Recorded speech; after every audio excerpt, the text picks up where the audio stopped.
நாம எல்லோருமே துவா செய்கிறோம். நாம செய்யக்கூடிய துவாவிற்கு முன்னாடி அல்லாஹ் தாலாவை புகழாம நபி ஸல்லல்லாஹு அலைஹி வஸல்லம் அவங்க மீது ஸலவாத் சொல்லாம நம்ம துவா செஞ்சோம்னா என்ன நடக்கும் அப்படிங்கிறது உங்களுக்கு தெரியுமா? அஸ்ஸலாமு அலைக்கும் வரஹ்மத்துல்லாஹி வபரகாத்துஹு.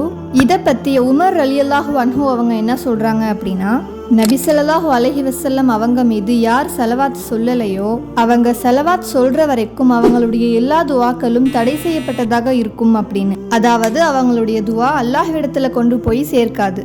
ரெண்டாவது, அப்துல்லாஹ் இப்னு மசூத் ரலியல்லாஹு அன்ஹு அவங்க என்ன சொல்றாங்க அப்படின்னா, உங்களில் யாராவது அல்லாஹ்விடத்துல ஏதாச்சும் கேட்கணும்னு ஆசைப்பட்டீங்கன்னா முதல்ல அல்லாஹ்வை புகழுங்க, அதுக்கப்புறமா நபி ஸல்லல்லாஹு அலைஹி வஸல்லம் அவங்க மீது ஸலவாத் சொல்லுங்க, அதுக்கப்புறமா உங்களுடைய தேவைகளை கேளுங்க அப்படின்னு சொல்றாங்க.